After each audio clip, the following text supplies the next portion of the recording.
Hello friends, स्वागत है आज आप सबका फिर से मैथमेटिक्स में। मैं राहुल शर्मा आज ज्योमेट्री का दूसरा वीडियो लेकर आया हूँ। पहले वीडियो में हम लोगों ने जितने सारे कोण होते हैं उससे रिलेटेड कॉन्सेप्ट को समझा था। आज हम लोग उससे आगे देखेंगे। तो हम लोगों ने कल देखा था पूरा कोण, या इसी को बोलते हैं कोटि पूरा कोण। तो पूरक या कोटि पूरक कोण का अर्थ मैंने बताया था कि जब दो एंगल का योग 90 हो हम उसे मानते क्या हैं, पूरक कोण मानते हैं। लेकिन आज हम लोग देखेंगे समपूरक कोण। और हाँ, इसमें मैंने एक नोट लिखवाया था। नोट ये था कि थीटा का पूरा कोण इक्वल टू होता है 90 माइनस में थीटा, यानी कि जिस एंगल का हमें पूरा कोण निकालना होगा हम उसको 90 में से घटा देंगे तो आ जाएगा। जैसे मान लीजिए हम आपसे पूछे कि 5 डिग्री का पूरा कोण होगा, यानी आपको निकालना है कि 5 डिग्री का पूरा कोण होगा। तो हम इसको क्या करेंगे, 90 में से 5 को घटा देंगे, आंसर आपके आ जाएंगे कितने, 85 डिग्री। तो ये सारे बात हम लोगों ने लेक्चर 1 में देखा था। आज हम लोग देखेंगे समपूरक। आज हम लोग देखेंगे समपूरक कोण, सप्लीमेंट्री एंगल इसको बोलते हैं। तो समपूरक कोण का अर्थ होता क्या है, तो समपूरक कोण का अर्थ होता है कि वैसा कोण, मतलब वैसा दो कोण जिसका योग 180 डिग्री हो उसे हम लोग समपूरक कोण बोलते हैं। जैसे ये मान लीजिए एक सीधी रेखा है, यह ए है, यह ओ है, यह बी है और यह मान लिया सी है। इसको मान लिया अल्फा और इसको मान लिया थीटा। तो आप जानते हैं कि एक सीधी रेखा पर हमेशा 180 का एंगल बनता है। मतलब कि हम एक यह लिख सकते हैं कि अल्फा जोड़ थीटा इक्वल टू क्या होगा, 180 डिग्री होगा। तो याद रखेंगे कि पूरक कोण का अर्थ होता है कि जब दो कोण को जोड़ने के बाद में 90 डिग्री हो जाए उसे बोलेंगे पूरक कोण। लेकिन जब दो कोण जोड़ने के बाद 180 हो जाए उसे हम लोग यहाँ पे क्या बोलेंगे, समपूरक बोलेंगे। चलिए एक नोट होगा, समपूरक कोण का एक नोट होगा कि थीटा का समपूरक कोण इक्वल टू होता है 180 माइनस थीटा। मतलब कि किसी भी कोण का यदि हमें समपूरक कोण निकालना है तो हम उसे 180 में से घटा देंगे तो उसका मान आ जाएगा। जैसे आपसे पूछा जाए कि 20 डिग्री का समपूरक कोण बतावें। आपसे क्वेश्चन पूछा गया कि 20 डिग्री का समपूरक कोण बतावें। तो आप जानते हैं समपूरक का अर्थ होता है कि दो कोणों का योग 180 हो। तो यदि एक कोण 20 का है तो उसका हमें समपूरक निकालना है। तो हम यहाँ पे क्या करेंगे, 180 में से 20 को घटाएंगे, 180 में से 20 घटेगा, आंसर कितना आ गया, 160 डिग्री इसका क्या होगा, आंसर होगा। या एक और एग्जाम्पल आपके एग्जाम में आए हुए हैं, दिया है यदि कोई कोण अपने समपूरक कोण का 2/3 यानी 2/3 है तो कोण का माप होगा। आपसे क्वेश्चन ये पूछा गया कि यदि कोई कोण अपने समपूरक कोण का 2/3 है तो कोण का माप निकालना है। तो देखिए, अगर हम एंगल x मान लिए तो x का जो समपूरक कोण होगा सो क्या होगा, 180 माइनस x होगा। लेकिन यहाँ दिया है अपने संपूरक कोण का 2/3 है, तो x का संपूरक 180 माइनस x है, और यह जो है सो क्या है, इसका 2/3 यानी इंटू हो गया कितना, 2/3 से। ये 3 भाग में इधर आएगा तो गुना हो जाएगा, तो 3 को जब x से इंटू किया जाएगा तो ये हो जाएगा 3x इक्वल टू 2 गुने 180 हो जाएगा 360 माइनस में 2x, यह माइनस में इधर आएगा तो जोड़ में हो जाएगा, तो 2x को अगर 3x में हम जोड़ देंगे तो ये हो जाएगा 5x बराबर 360 को भाग देंगे x का वैल्यू, आंसर क्या आ गया 72 डिग्री, और आपका आंसर क्या हो गया 72 डिग्री होगा। देखेंगे समानांतर रेखा, पैरेलल लाइन। तो समानांतर रेखा होता है क्या है, सबसे पहले हम इस बात को समझेंगे। तो समानांतर रेखा का अर्थ ये होता है कि जो दो रेखा होगी उनके बीच की दूरी हमेशा समान होगा, यानी कि इसको इसका अगर डिफिनेशन हम लिखेंगे तो ऐसे होगा कि ऐसी दो रेखाएं जो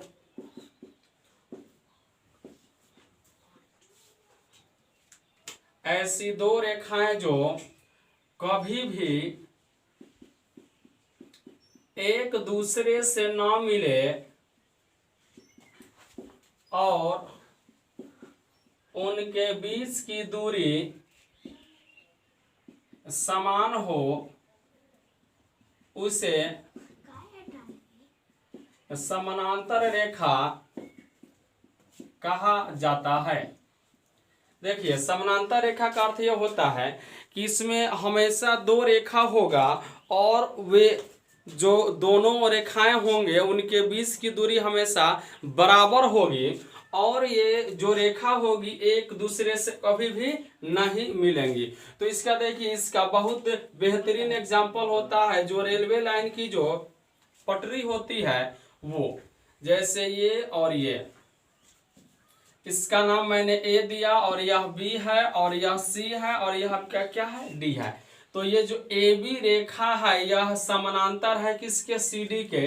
देखिए ये जितना यहाँ पे इनके बीच की दूरी होगी, यानी अगर यहाँ पे x मीटर का होगा तो ये भी आपका x मीटर का होगा, ये भी x मीटर का होगा, ये भी क्या होगा, मतलब कि हर जगह इनके बीच की दूरी इक्वल होगी। तो जब दो रेखाएं हो और इनके बीच की दूरी इक्वल हो तो इसे हम लोग यहाँ पे क्या बोलेंगे, समानांतर रेखा बोलेंगे।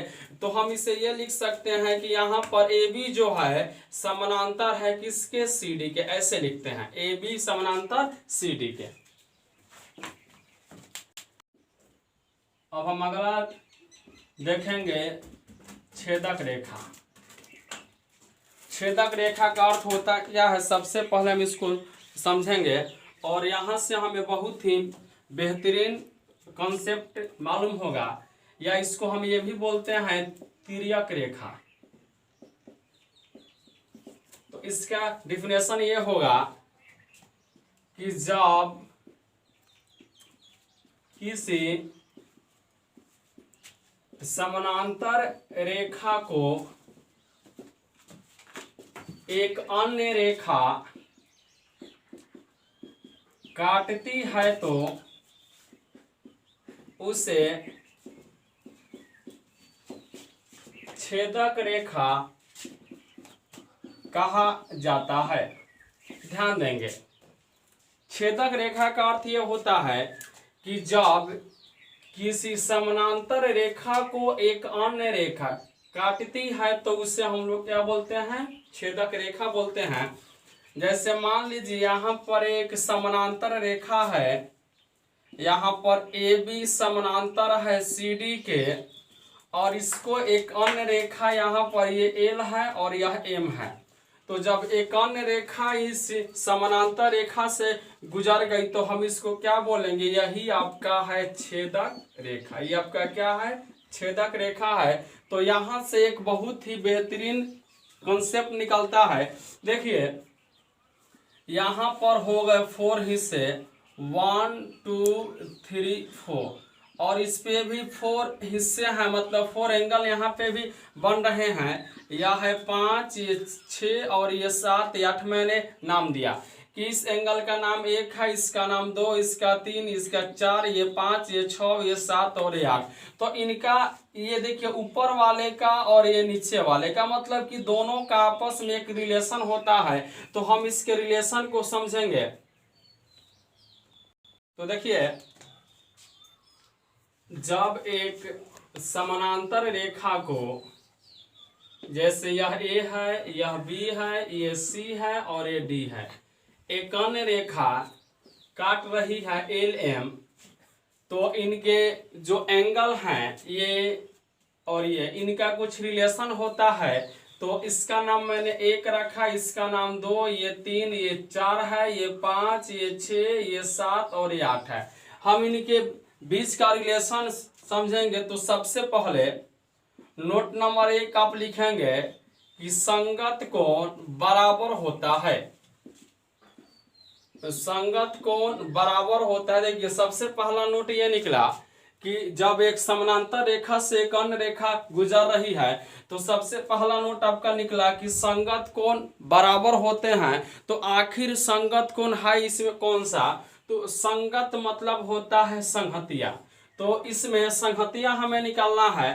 तो जो 1 है, 1 का जो संगत होगा सो कौन होगा?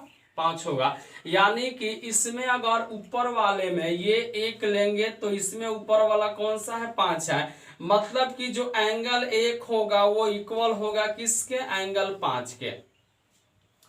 अगर हम 2 लेंगे तो 2 के सामने कौन है? 6 है। यानी कि एंगल 2 का जो मान होगा सो इक्वल होगा किसके? एंगल 6 के। अगर हम इसमें से नीचे वाला 3 लेंगे तो इसमें है नीचे वाला कौन सा? 7। यानी एंगल 3 बराबर होगा किसके? एंगल 7 के। अगर इसके नीचे वाला अगर हम लेंगे 4 तो इसके नीचे वाला क्या है? 8 है। यानी कि यहाँ पर एंगल 4 इक्वल होगा किसके? एंगल 8 के। मतलब इसका अर्थ ये है कि जितना इसका मान होगा उतना ही इसका मान होगा। यानी अगर इस एंगल 1 का मान 70 डिग्री है तो इसका भी मान क्या होगा? 70 डिग्री ही होगा। अगर इस एंगल का माप 110 डिग्री है तो इसका भी माप क्या होगा? 110 डिग्री ही होगा। अब देखिए, अगर इस और यहाँ पर जो एंगल 3 है वो इक्वल है किसके? एंगल 7 के। यानी जो वैल्यू एंगल 3 का होगा वही वैल्यू होगा किसका? एंगल 7 का। और जो वैल्यू एंगल 4 का होगा वही वैल्यू होगा किसका? एंगल 8 का। तो हमेशा याद रखेंगे कि जब एक समानांतर रेखा पर एक अन्य रेखा उससे होकर गुजरे तो यहाँ पर होगा क्या? संगत कोण बराबर होगा। और संगत कोण का अर्थ होता है संहतिया। मतलब इधर से ऊपर वाला तो इसका भी ये ऊपर वाला, ये फिर इधर से अगर नीचे वाला लिए तो इसके नीचे वाला लेंगे और ये लेंगे तो ये लेंगे। हमेशा ध्यान रखेंगे कि जो संगत कोण का जो मान होगा वो हमेशा बराबर होगा। दूसरा नोट यहाँ पे ये बनता है कि एकांतर कोण समान होता है। देखिए, एकांतर कोण समान होता है। एकांतर मतलब क्या हो गया कि उसके सामने वाला नहीं उसके बगल वाला।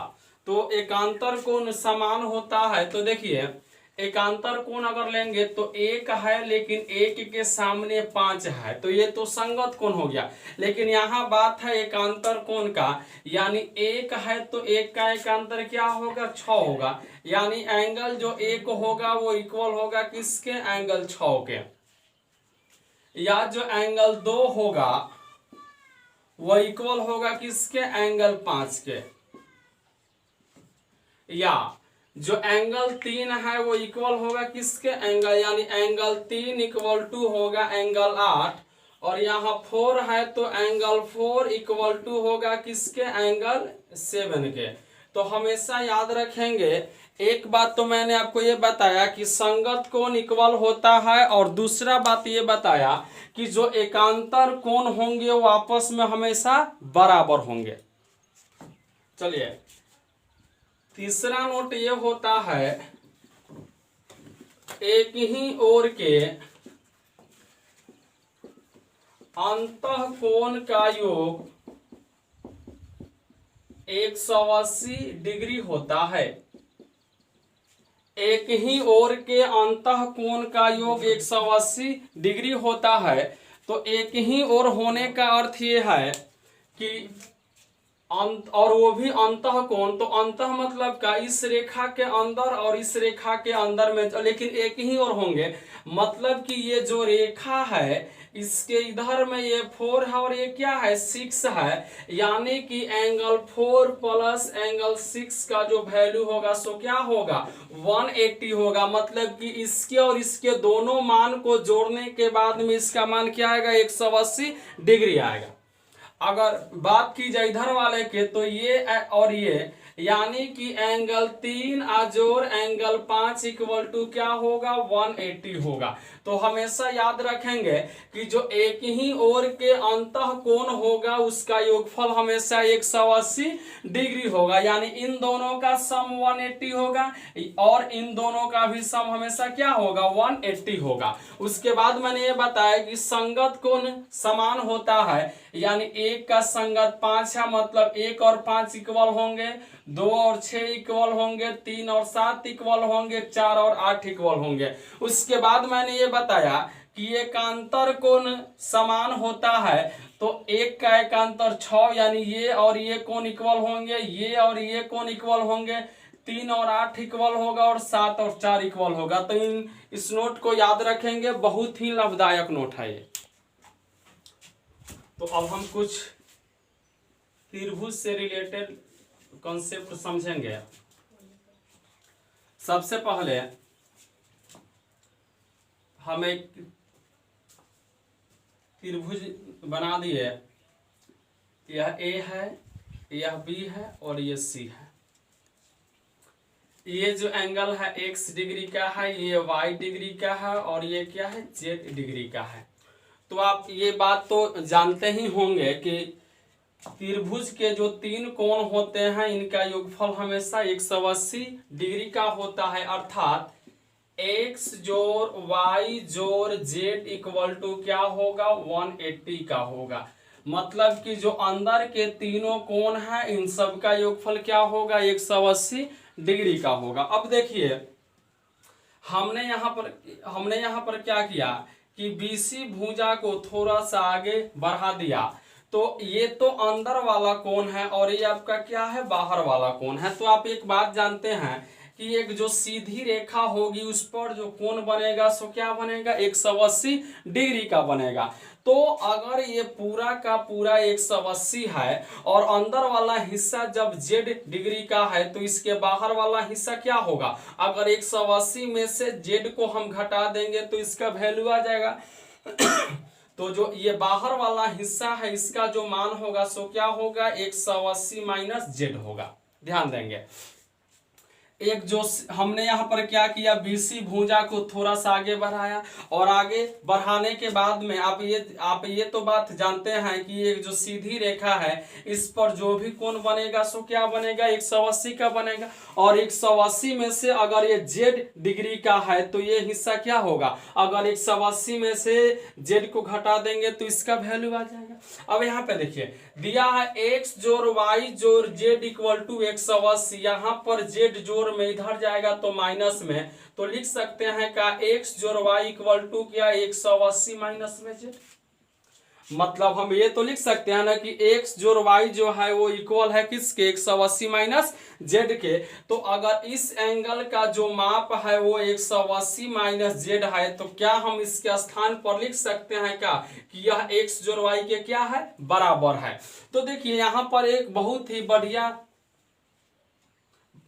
ये निकला कंसेप्ट निकला कि एक त्रिभुज का अगर हम इसी भी एक भुजा को आगे बढ़ा दें तो इसके द्वारा जो बहिष्ठ कोण बन रहा है वो शेष दो अंतः कोण के योगफल के यहाँ पर क्या है बराबर है। यानी ये अगर x का है ये y का है तो इसका जो बहिष्ठ कोण होगा सो क्या होगा x जोड़ y के बराबर होगा। मतलब कि जो शेष दोनों अंतः कोण है अगर उसको हम जोड़ देंगे तब बाहर वाला जो बहिष्कोण है उसका मान आ जाएगा। तो इसे हमेशा याद रखेंगे कि एक त्रिभुज का जो बहिष्कोण होता है वो शेष दो अंतः कोण के योगफल के बराबर होता है। या मान लीजिए हमने इस रेखा को थोड़ा सा आगे बढ़ा दिया तो इसका जो बहिष्कोण होगा वो इन दोनों अंतःकोण के योगफल के बराबर होगा। मतलब कि इसका जो मान होगा सो क्या होगा, y जोड़ z डिग्री का होगा।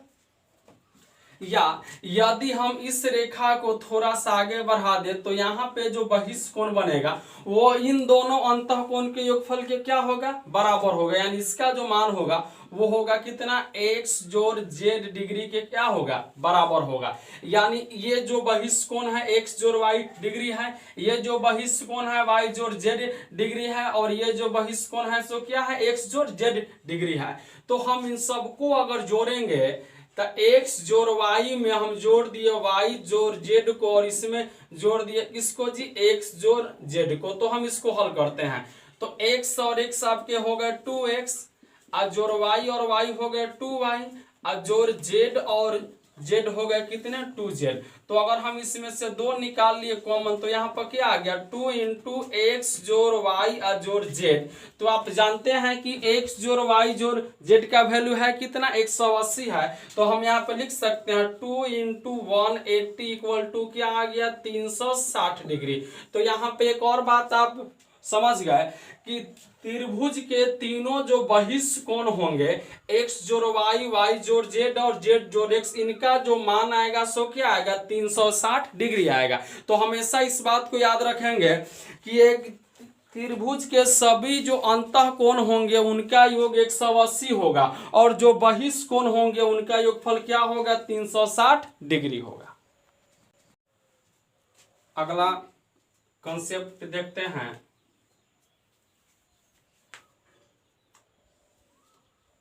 जैसे मान लीजिए यह एक त्रिभुज A है, B है और C है। इसका मान x डिग्री, इसका y डिग्री, और इसका मान है क्या, z डिग्री। तो x डिग्री जोड़ y डिग्री या जोड़ z डिग्री का माप क्या होगा, 180 हो गया। यानी इसके जो तीनों अंतःकोण होंगे उनका योगफल क्या होगा, 180 डिग्री होगा। हम यहाँ पे एक बात की है ये कि इसका जो शीर्ष है वहां से एक रेखा खींच दिया ऐसे, और इसका नाम दिया D और इसका नाम दिया E। तो देखिए जो रेखा DE है वो समानांतर हो गया किसके, BC के। ये जो रेखा DE है वो है किसके समानांतर, B के। तो लिख सकते हैं DE समानांतर है किसके, BC के। कंसेप्ट समझेंगे। जैसे अब यहाँ पर D समानांतर है किसके जी, BC के, और इसको हम मान लिए कि यह एक तिर्यक रेखा है। तो मैंने एक बात बताया कि जो अंतः एकांतर कोण होंगे वो आपस में बराबर होंगे। तो अंतः एकांतर मतलब कि अगर इस रेखा की बात की जाए तो जितना इसका माप होगा उसके एकांतर कोण यानी उतना ही इसका माप होगा। तो अगर ये y है तो इसका भी वैल्यू क्या होगा, y होगा। अगर हम AC की बात करें तो यहाँ पर DE समानांतर है BC के, और AC यहाँ पर एक छेदक रेखा है। तो यहाँ भी क्या होगा कि जो अंतः एकांतर कोण होंगे वो भी आपस में क्या होंगे, बराबर होंगे। यानी अगर यह Z डिग्री का है तो ये भी क्या होगा, Z का होगा। मतलब कि इसका जो मान आएगा, इसका मान कितना रहा है, इसका मान हो जाएगा x जोड़ y जोड़ z, और x जोड़ y जोड़ z का मान होता कितना है, 180 डिग्री होता है। तो हमेशा इस बात को याद रखेंगे। अगला हम देखते हैं जैसे 3 समानांतर रेखाएं हैं। यह AB है, एक आपका CD है, और एक मान लिया कि DE है, सॉरी EF है। और इस पे 3 बिंदु हैं। जैसे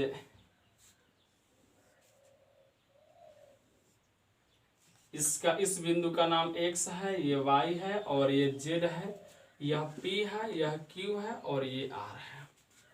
तो अब हम इनके बीच का रिलेशन समझेंगे। ये मान लीजिए ये जो है यह ए है, इसका लंबाई बी है, इसका लंबाई सी है और इसका लंबाई क्या है, डी है। ये ए है, यह बी है, ये सी है और ये आपका क्या है, डी है। तो इनका एक रिलेशन होता है, इनका रिलेशन ये होता है कि ए बट्टा बी बराबर होता है किसके, सी बट्टा डी के। तो हमेशा इस बात को याद रखेंगे कि जब तीन समानांतर रेखाएं हैं और उस पे दो छेदक रेखा हो तो जो इनका रिलेशन होगा सो क्या होगा, ए बट्टा बी इक्वल होगा किसके, सी बट्टा डी के। या इसी आकृति को ऐसे भी बनाया जा सकता है, इसको थोड़ा सा ऊपर ले गया और इसको ऐसे बना देगा, तो इसमें भी वही नियम लगेगा, ए बट्टा बी इक्वल होगा किसके, सी बट्टा डी के। अगला है, मान लीजिए एक चतुर्भुज है,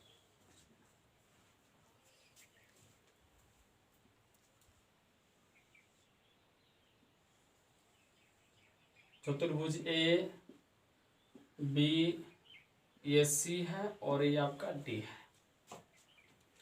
मैंने इस रेखा को थोड़ा सा आगे बढ़ाया और इस रेखा को थोड़ा सा आगे बढ़ाया। इसका माप है मान लीजिए ए डिग्री और इसका माप है बी डिग्री, और ये जो एंगल है इस एंगल का माप है एक्स डिग्री, और ये जो एंगल है इसका माप है कितना, वाई डिग्री। तो यहाँ पर होता क्या है कि जो दोनों बहिष्ठ कोण हैं उनका जो योग होगा बराबर होता है दोनों अंतः कोण के योग के। यानी हम ये लिख सकते हैं कि ए डिग्री और बी डिग्री बराबर होगा किसके, एक्स डिग्री या जो वाई डिग्री के। आइए हम समझते हैं कि आखिर ये होगा कैसे। तो मैंने यहाँ पे क्या किया कि एक कोण समद्विभाजक एक रेखा खींच दिया, यानी कि विकर्ण। अब यहाँ पर क्या है कि ये जो विकर्ण है ये इसे दो इक्वल हिस्सों में बांट रहा है। यानी अगर हम इसको x माने थे, कंप्लीट एंगल अगर x था तो इस वाले हिस्से को x1 मान लिया और इसको मान लिए x2। अगर ये मैंने कंप्लीट एंगल y माना था तो इस हिस्से को मान लिया y1 और इस हिस्से को मान लिया कितना, y2। समझेंगे यहाँ पर क्या है, एक त्रिभुज बन गया, एक तो बन गया ए डी और सी, और एक आपका बन गया कौन सा, ए बी और सी। यहाँ पर दो त्रिभुज बन गए, एक बन गया ए डी सी और एक बन गया ए बी सी।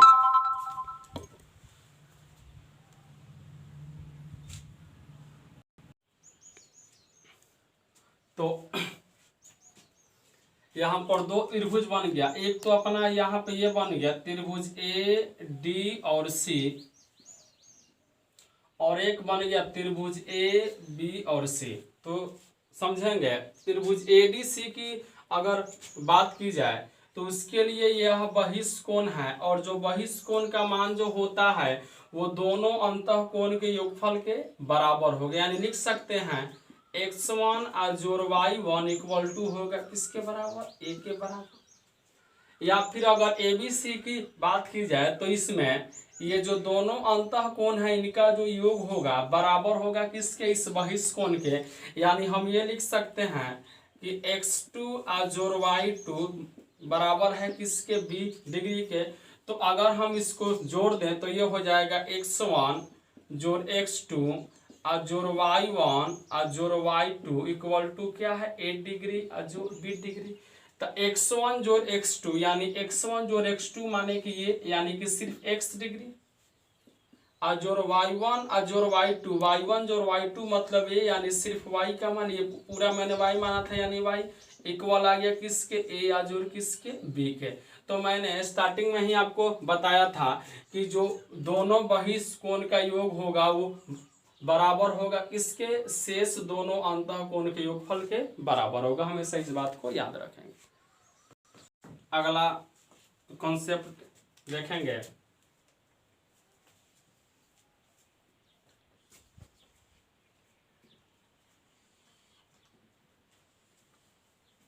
यह ए है, ये बी है, ये सी है और ये आपका डी है। अब तो समझेंगे ये भी एक चतुर्भुज है लेकिन इसका आकार कैंची जैसा है। तो इस एंगल का माप मान x डिग्री इसका वाई है और इसका क्या माने जेड मान लिया।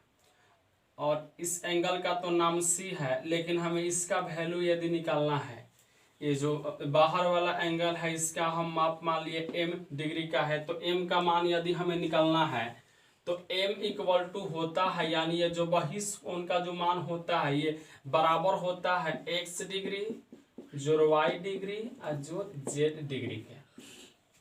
समझेंगे अब होता कैसे है। मैंने यहाँ से क्या किया कि एक रेखा को यहाँ से इस रेखा को बढ़ाकर यहाँ पे मिला दिया और इसका नाम मैंने रख दिया P। एकदम से सीधी रेखा है और इसको मैंने यहाँ तक बढ़ा दिया, तो त्रिभुज A B और जो P है इसका बहिष कोण तो ये है, तो ये जो बहिष कोण होगा सो क्या होगा, शेष दोनों अंतः कोणों के योगफल के बराबर होगा। यानी अगर यह x है और यह y है तो जो बहिष कोण है इसका माप होगा कितना, x डिग्री और जोड़ हो जाएगा कितना, y डिग्री। अब देखिए अगर त्रिभुज PD और ये C की बात की जाए, मतलब इस त्रिभुज की यदि बात की जाए तो और इसको मैंने आगे बढ़ाया है तो यह इसका क्या है, एक बहिष कोण है और ये जो बहिष कोण का माप होता है वो शेष दोनों अंतः कोणों के योगफल के क्या होगा, बराबर होगा। यानी कि इसको हम जोड़ देंगे तो इसका माना जाएगा, यानी ये हो जाएगा कितना, x जोड़ y और जोड़ कितना z। तो यही तो मैंने लिखा है कि जो बाहर वाला m है वो इक्वल है किसके, x डिग्री जोड़ y डिग्री या जो z डिग्री। तो चलिए आज की इस सेशन में हम इतना ही रहने देते हैं। अब मैंने आपको कंप्लीट कॉन्सेप्ट बता दिया, कल से हम लोग एग्जाम्पल शुरू करेंगे जो अब तक आपके बैंक रेलवे SSC के एग्जाम में आए हुए हैं। तब तक के लिए नमस्कार।